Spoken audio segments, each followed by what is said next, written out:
You have heard that God's 10 Commandments has been done away with, and we are living under a new covenant, or not under the law. We all agree that we had sin in our world, right? 1 John 3:4 says, "Sin is the transgression of the law." So, that will lead us to understand that there must be some sort of law so that sin can be recognized as sin. Romans 4:15 says it as well, "For where no law is, there is no transgression." If there is no law, then anyone can sin all they want and still go to heaven. But what is abolished in the cross is what Colossians 2:14-16, Ephesians 2:15, and Romans 10:4-5 says about. Here is the simple answer. The Bible speaks of 2 laws: God's 10 Commandments, and Moses' ceremonial law or law of ordinances. Understanding this simple truth makes this subject very clear. But let's have the Bible give the full explanation. And he declared unto you his covenant, which he commanded you to perform, even 10 commandments. And he wrote them upon 2 tables of stone.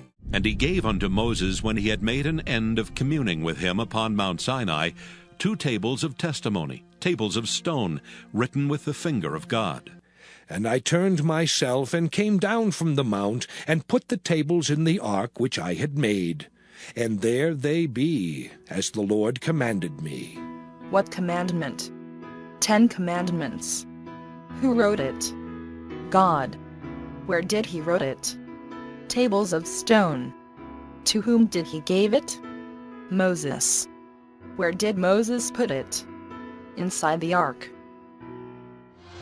And it came to pass, when Moses had made an end of writing the words of this law in a book, until they were finished, that Moses commanded the Levites, which bear the ark of the covenant of the Lord, saying, Take this book of the law, and put it in the side of the ark of the covenant of the Lord your God, that it may be there for a witness against thee.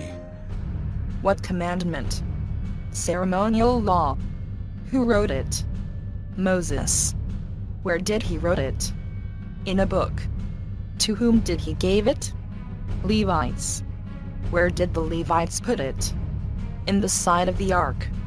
Now the Bible truly introduces 2 laws. We sure do know God's 10 Commandments, but what is this Moses ceremonial law all about? Also we made ordinances for us to charge ourselves yearly with the 3rd part of a shekel for the service of the house of our God. For the showbread, and for the continual meat offering, and for the continual burnt offering, of the Sabbaths, of the new moons, for the set feasts, and for the holy things, and for the sin offerings, to make an atonement for Israel, and for all the work of the house of our God. So then the ceremonial law is all about showbread, meat offering, burnt offering, Sabbaths, new moons, feasts, sin offerings. We could read most part of sacrifices and feasts in the whole chapter of Leviticus 23. And now that we know Moses' ceremonial law, so what then? And he shall confirm the covenant with many for 1 week. And in the midst of the week he shall cause the sacrifice and the oblation to cease. And for the overspreading of abominations he shall make it desolate, even until the consummation. And that determined shall be poured upon the desolate. It's very clear then that Jesus caused the sacrifice and the oblation, that ceremonial law, to cease. What is abolished in the cross is the ceremonial law. I will also cause all her mirth to cease, her feast days, her new moons, and her Sabbaths, and all her solemn feasts.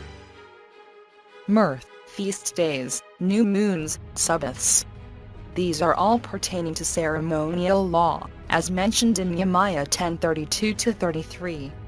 But what is abolished in the cross is what Colossians 2:14-16, Ephesians 2:15, and Romans 10:4-5 says about, as questioned earlier.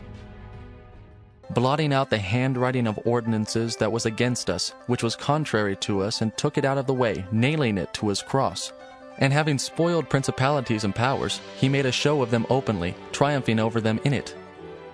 Let no man therefore judge you in meat, or in drink, or in respect of an holy day, or of the new moon, or of the Sabbath days, which are a shadow of things to come, but the body is of Christ.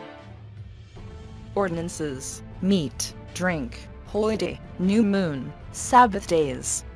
Again, all these pertains to ceremonial law, as mentioned in Nehemiah 10:32-33. Having abolished in his flesh the enmity, even the law of commandments contained in ordinances, for to make in himself of twain one new man, so making peace. Contained in ordinances?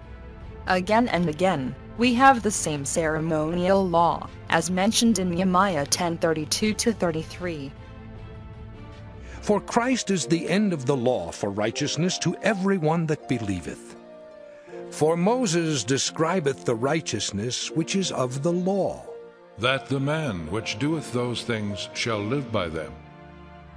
Is the 10 Commandments law for righteousness?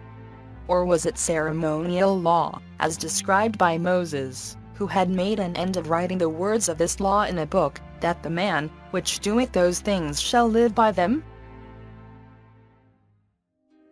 Think not that I am come to destroy the law or the prophets. I am not come to destroy, but to fulfill. For verily I say unto you, till heaven and earth pass, one jot or one tittle shall in no wise pass from the law, till all be fulfilled. Whosoever therefore shall break one of these least commandments, and shall teach men so, he shall be called the least in the kingdom of heaven. But whosoever shall do and teach them, the same shall be called great in the kingdom of heaven.